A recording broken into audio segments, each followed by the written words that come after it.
Wherever you are on your leadership voyage, it starts here. Welcome to Leadership Voyage, the podcast dedicated to your pursuit of becoming a great leader. Feel free to drop me a line with any of your thoughts or comments at startyourvoyage@gmail.com.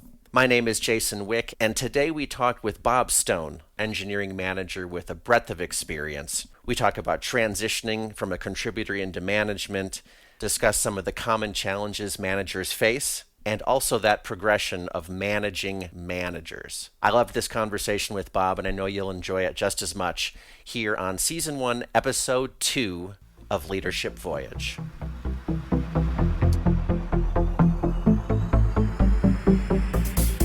Bob, great to talk to you again. It's been a little while. How you doing? I'm doing well. Thanks for asking. Thanks for having me on. Yeah, well, I'm really excited to talk to you today. I've been eagerly anticipating this discussion for a couple of weeks. We've known each other for, 5 or 6 years, not an extremely long time. But we did work side by side together for a while as managers, and I've thought of you as, not to lay it on too thick, but I've thought of you oftentimes as my management kindred spirit. My peer equal who was a great person to work with and push each other. I always appreciated that. But in preparation for today, I wrote down a few descriptors of you, some of which you may appreciate, some you may not. So here's what I came up with. Bob Stone, intelligent, witty, empathetic, encouraging, humorous, and a very poor taste in professional football teams. Any response to that list of descriptors? I up till the last one I was with you, and then the last one was I'm not sure about that one. But for anyone who is an NFL football fan, Bob is a Chicago Bears fan. I am a Green Bay Packers fan, so that doesn't go too well. But for anyone, yeah, somehow we're still friends. I know, exactly. Somehow, to anyone who is not into team sports, this segment is over, so don't worry. You know, you have a lot of experience for your years. You've worked at a lot of different companies. What I would like you to tell everyone a little bit about is kind of what drew you into the IT and engineering world as a starting point first. Yeah. I think it goes all the way back to college. When I started college, I had no idea what I wanted to do. I was a math major. By the end of my first year, I'd taken a lot of French and realized I was actually getting close to finishing a French major. And I said to myself, awesome, what am I going to do with that? And I started taking some of the CS courses, computer science courses, and I found it to be interesting and not super difficult. And one of the things that really drew me forward to finish that as a major as well was I found my smart friends that were also in some of these classes struggled more than I did. And I said, oh, well, if I find this to be something I can do, like that sounds interesting, maybe I'll make a career out of this. And so coming out of college, that was the major that I kind of applied. And got a role right out of college and dealing with some ERP softwares. I'm not going to throw out a year, but a while ago. They were about 7 years behind on their upgrades as well, so it was even older than that. Nice. What I started working on. But it really came down to the practicality of it. Okay. And the fact that going back to a young age, even I really enjoyed like how things work. I don't know if you ever had one of those. It was a really big, heavy book, but it had slices and cross sections of all the things. And I would find stuff like that interesting. So that's like the solving problems with technology has always lined up well with my interests. So probably not an uncommon story.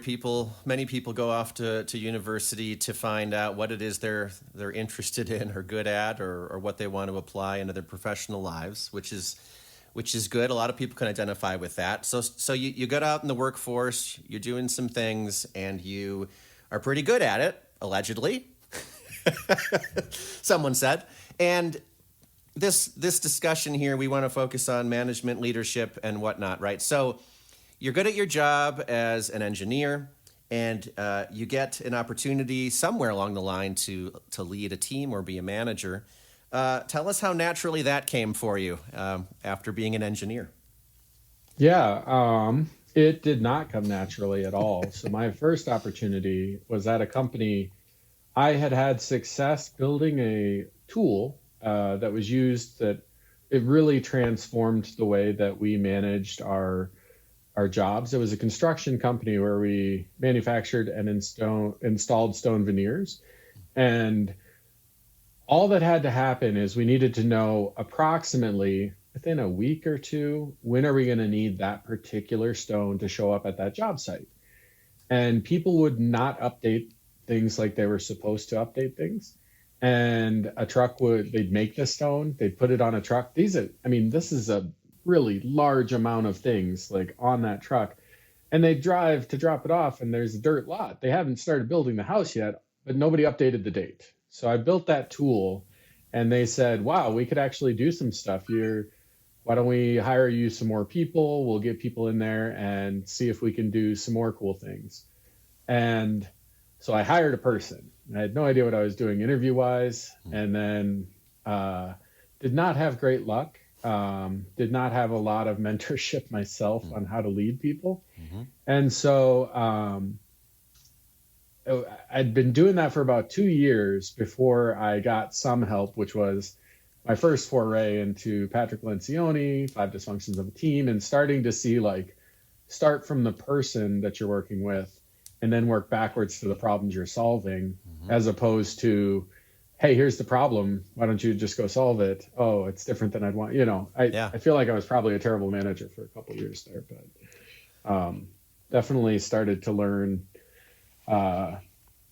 as I got more people. I ended up with 2 different people at that particular role, but took a while to really feel like I was leading them and not just managing them. Gotcha.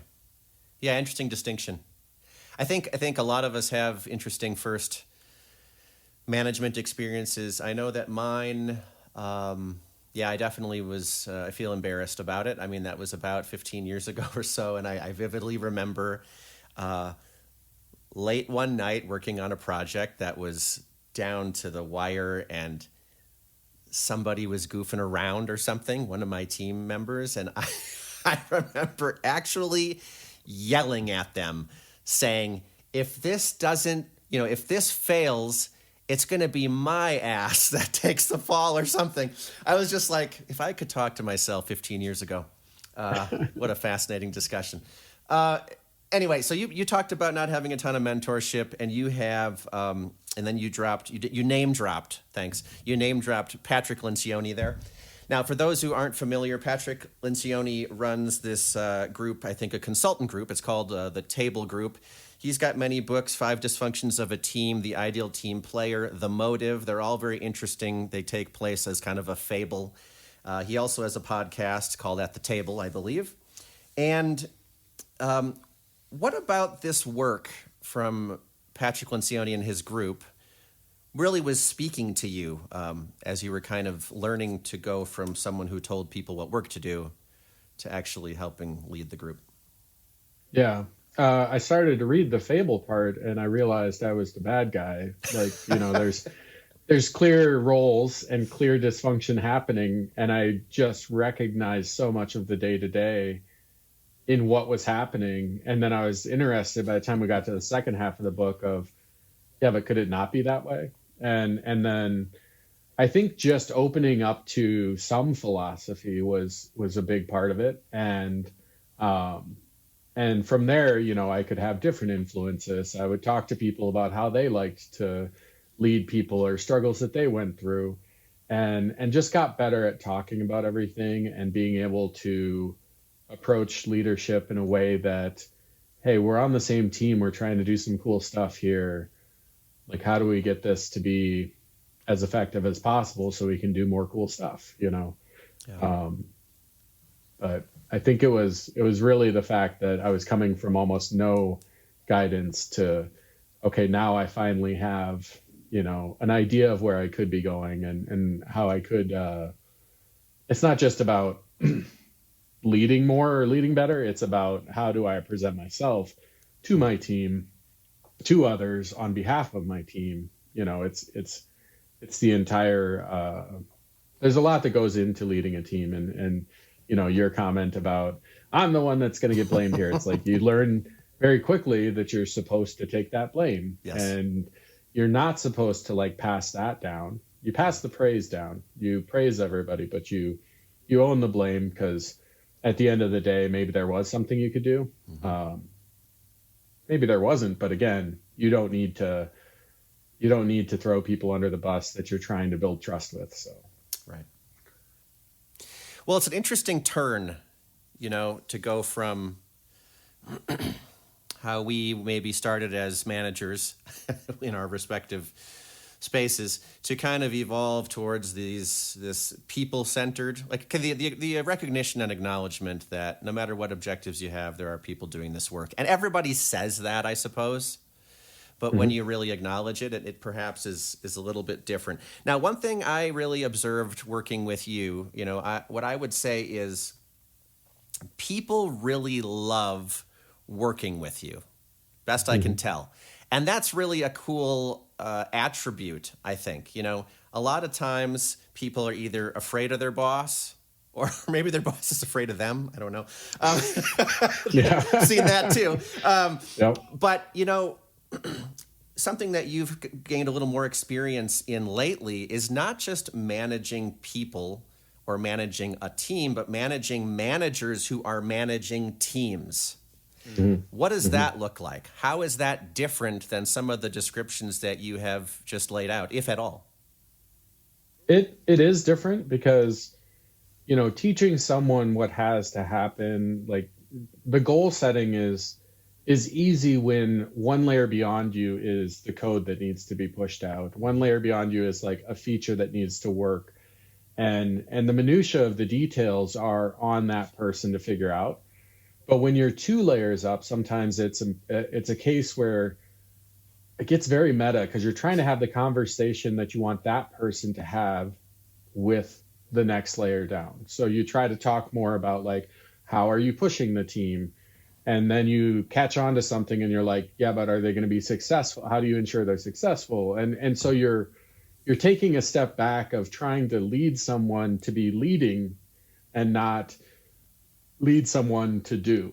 And the conversations are a little different, but at the end of the day, I feel like it's also a matter of trying to lean into that person's strengths. There's a lot that's the same. I know my managers that work for me quite well. I know what they like. I know what they don't like. I actually recently so we're kind of going through the review cycle, and somebody put in their self-review, I really should do this thing. I should do this more. And I sat there for a minute and I was like, did you you don't want to do those things? And I had the conversation with her and she's like, yeah, I don't want to do that. I just wrote it because I thought you wanted me to write that. Interesting. And I was like, this is a great conversation because I am very happy with you not volunteering for those extras, because what I need you to do most is run your team. Yeah. If you want to volunteer for the extras, I'll figure out how to make that work, but don't feel some awkward pressure from me. I don't. Those things will get done, the extras. But just knowing the person is the same, trying to understand their strengths and how to lean into them is the same. But then the actual subject matter is completely different, because you're trying to, I don't know how to describe it other than it gets a little meta. You're having a conversation about the conversation you want that person to have, but you're not going to be there for. Yeah, interesting. Yeah, very interesting. A good example too, by the way, with the review process and kind of getting on the same page there. I appreciate that, sharing that. I am curious for maybe those people who might listen and they're on the cusp of an opportunity to go from managing contributors to managing the next level. How great is the risk of micromanagement when you move up one level? Yeah, I think that can be a risk, especially if you are moving up in a team where you know a lot of detail. if you are already an expert in the area, it's very hard. Your success doesn't look like continuing to be that expert. Your success looks like building the expertise in the next person down. And so trying to let go of some of the controls that you used to have, you have to let them fail. When you know the right answer, you're like, the right answer is right here. I could tell you, but I need you to ask me. I need this relationship to be such that you recognize you're in over your head and you want my expertise because you know I used to know that area. What would you do? But you do have to recognize that the greater long-term success is building up that next person than in any given project having every feature launched flawlessly. There's a lot more long-term bets as you are managing managers. And the short term, you have to, again, it's going to bubble up to you blame-wise, but you have to be comfortable that like, well, yeah, that happened, but you know, I'm making sure that we have things that don't happen like that again. And it sparks good conversation. It lets people learn. It lets them grow. It's uncomfortable at times, but at the end of the day, recognizing that person is, especially one of the things that's happened to me is I often am leading new leaders. And so I think that's useful as well, because then there's so much room to teach and so much room to help frame people's viewpoints of what does team success look like, or what things should make up the bulk of your day, or any of the kinds of interactions that are going to really make them grow as a leader.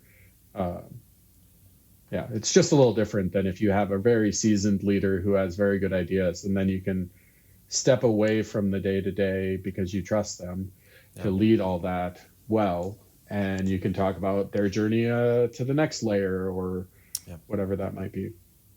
Yeah, no, interesting. Thank you for sharing all of that. One thing that just stood out for me on what you were saying was this kind of weighing of short-term immediate delivery versus long-term investment or success. You're talking about managing a manager and having to let them fail. It strikes me that's very difficult. I mean, I know it is for me, difficult to let people fail when you talk about, if I rescue you right now, what is the long-term effect of that actually? What's the second order cost maybe even of that? Whereas letting the failure occur, what is the second order positive even of that, right?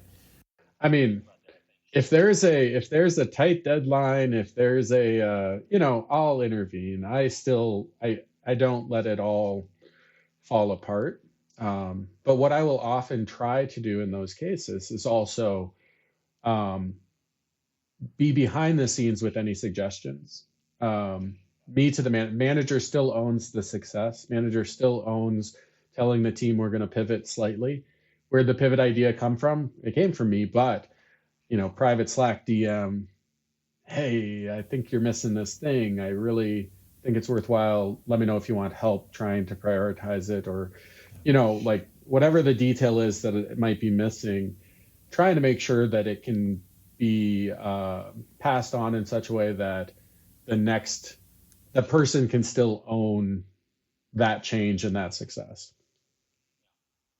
Okay, so I have huge respect for you as a manager, loving a lot of the things that you're saying. I'm sure others will as well. But let's try to get in the nitty-gritty here with the rest of the time. So my wife actually said this to me. She said, well, yeah, but really people who are going to listen who are managers, they want to really know, like, what does someone else do in these really difficult situations? Hearing all of the philosophy is great, and it is important to form your own philosophy based on what you learn and hear. But like, what about those real deal things that have happened? So we're going to call this your management hot seat, and you can just do the best you can. But I'm going to fire off a few questions and see what you've got for us. Either what you have done, where you could share that, or what you would do. So You're all about Patrick Lencioni. We have this book, The Ideal Team Player, which is about humble, hungry, and smart as these three core attributes of a great employee. How have you dealt with someone who was not a team player? I feel like there's a lot of layers. There's a lot of things to go through. I'm thinking of a specific situation where there was somebody and they were not good their work was fine. Their output was good. They understood some of the hardest technical problems we had. And I was just like, great, can you help others understand this? Can you help the team, try to do this? And it came down to behaviors. And the couple things that I stressed to the person was, I care more about this team and the success as a team than I do about the fact that you're the first one to get all those technical details right. Like, that's great. I really want you to be successful here, but order of operations for what I care about is that the team is healthy first and you're successful in the team comes after that. And so those early conversations were very, direct that, hey, there's something there. But also, I feel like you're abrasive to the team. I feel like there's problems here.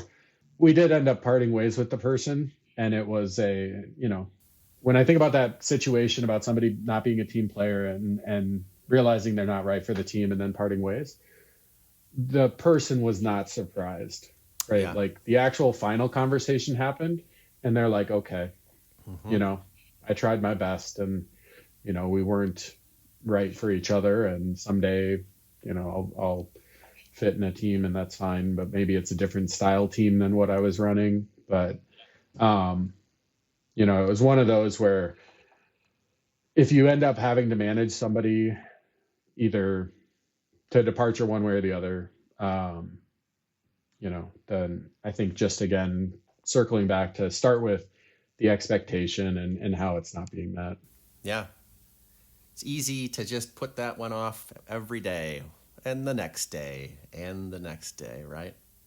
I was spending a lot of time, and not just with that person, but with the fallout from that person's interactions, right? So it's one of those also where I've parted ways with, 3 or 4 people. The team knows. The team knows before you know. The team knows that this might not make sense long term. What do you do with someone whose attitude sucks? Yeah. If this is a situation where it's kind of out of nowhere, like I've seen them have good attitudes before. If their attitude sucks, then maybe they're just like the last answer. Possibly, yes. Similar, like, oh, this might not be right for you. We need somebody that isn't a jerk on a daily basis. Right. But if their attitude is poor, a lot of times it's kind of like, well, is there something else going on? Trying to have the right conversations. Like, are you frustrated with something? Do you feel some pressure? If it makes sense to you why people are a little like on edge because you're right in the middle of a release cycle and things aren't going great and like there's stressors everywhere, like that's one thing. And then trying to like focus the people to be like, hey, we're all here as a team. Like, let's not get snippy at each other. But if you have somebody whose attitude is kind of it feels like it's tanking. Having conversations directly with them, like maybe they don't even recognize that they're lashing out. Maybe there's things going on in their personal life that are adding to their stress and you don't see that. You just see a snide comment or, disbelief that we'll get something done or something that brings the team down. And I think sometimes maybe all you have to do is let them know, do you know you're coming off super negative right now? Do you know that everyone is like rolls their eyes when you say those things? Like, I don't want you to be that here for us. What are you doing? What's happening? What can I uncover from? Where's that coming from? I know that you're someone who believes in team norms or kind of how teams operate together. How do you handle it when someone works outside of or breaks team norms? So I definitely would want to take a look at kind of where it came from, what's being broken. Because, in the spirit of agile, in the spirit of teams owning their own process, their own norms, it could be an opportunity. It could be a case where, well, I didn't do that thing that's the norm because it's kind of stupid and I don't think we should do it anymore. Yeah. And you have to step back and be like, is it stupid? Should we not do that anymore? Yeah, maybe it's innovation. Yeah. Yeah, maybe it was a short-term thing that we used to do, and then the problem went away, and now doing it doesn't add any value. Like, we can get rid of things, we can tweak things. So I would definitely start from there. I would also try to say, like, I noticed you broke this norm. Again, just bringing the transparency so people realize, like, it's noticed that you're not doing the thing we agreed we were doing. Heads up. And then later having a similar conversation, maybe diving deeper and saying, like, I'd like to understand more about why that's getting skipped. Is that on purpose? Is that something you forgot? Are you making a statement of some kind? And try to really dig in. But I think, when you think about a team, I think that transparency of being able to say, like, hey, you're kind of being a butt right now. It's like, right as a now, manager, you have to come up with better terms than that. Well, but, what I was going to say, as one of the two family managers in my house, I'm actually keeping track of the times that my 4 and 8-year-olds say "but" or what have you. And yesterday it was 17 times for my 8-year-old. So you got -1 there, Bob. Sorry. I got a -1 for yeah. I also have the kids, and so. You're being a butt right now is definitely in my lexicon. But, just trying to bring it back to, I think it's fine for any one hiccup to happen. I think then it's also worth a dive and try to understand, is this coming from a place where we should be considering that innovation or change? Or is this a place where they're feeling disconnected from why we do that? Like, maybe there's a misunderstanding. Maybe they just were like, yeah, I'll sign the agreement, and then I don't really know why we do step 2, and then I stop doing step 2, and it's like, well, here's the downstream effects. Let's talk about why we agreed that was a worthwhile thing. Like, there could be disconnects. But again, I think starting from, a place of empathy and assuming that they are doing what they think is worthwhile, it just may not have line up with what we thought we would all do as a team. But there's opportunity there to talk about, like, are you misunderstanding why we do it, or are you onto something here? And the reason I really want to make sure that I would explore something like that is because feeling heard is a very important part of healthy teams. And so if they're actually saying something, I want us to say, like, hey, somebody's speaking up here by not doing that phase, that step. Let's listen to what they have to say. Yeah. There's so many nuggets in what you just went through. It really does strike me. I'm really happy that you led with this idea of understanding why it's happening and the possibility that maybe this is a better thing to be doing. It's such an interesting balancing act. You've got team norms where you've agreed upon things, but then it starts to get to this danger of status quo, or that's how we've always done things, and we know that's not the way to go either. So yeah, this is actually way more nuanced than I was thinking at the beginning of the question. So thank you for bringing that to light. That's great. Yeah. Lots of stuff in this discussion that's been very, very practical, very useful. So thanks for all the time, Bob. I do want to end up with one last question, which this is the second podcast I've done, but I will be asking everyone this last question. What is something that you've learned recently? I think one thing that I've learned recently, so I've been on a lot of external facing, kind of the sales cycle calls with some very large prospective customers of ours. And we go into those calls, and I know the strengths of our system. I know, like, how we normally think of customers, and I could just give up and give a spiel as if I was a mediocre salesperson. And we go into those calls and we're not talking about any of the like highlights, as I would call it. And the thing I've realized is that in some of these extremely large deals, there's this ballet going on of the biggest concerns they have, even if it's the smallest part of our product. We'll walk in and just be like, we do that thing. We do it a lot. It's great. This thing is perfect. And it's like, that's such a tiny piece in the corner. Why are we focusing on it? It's about framing. It's about understanding what is it that is going to make that deal happen. And I really have started to like take a look at that same lens with what would I want to happen in my org? And then like, how do I frame it to this leader differently than that leader based on their strengths or weaknesses? Yeah. And so there's this idea of like, put yourself in the shoes of whoever you're trying to talk to or convince. It's not just like about the content. It's not just about talking points. It's about what's going to matter to that person. And then how do I let that drive my conversation to end up with a more effective, like, conversation. So framing and kind of contextualizing, maybe that's a really long word. I don't know. The information to catering it to the person. Yeah. Great thing to learn. Bob Stone, thank you so much for swinging by today. And it's been a really fun conversation for me. Good to see you again. And I know that all the listeners are going to get a lot of great management and leadership advice out of these stories. So thank you so much for coming by today. Appreciate it. Yeah. Thank you again for having me on. This has been great. Wherever you are on your leadership voyage, it starts here.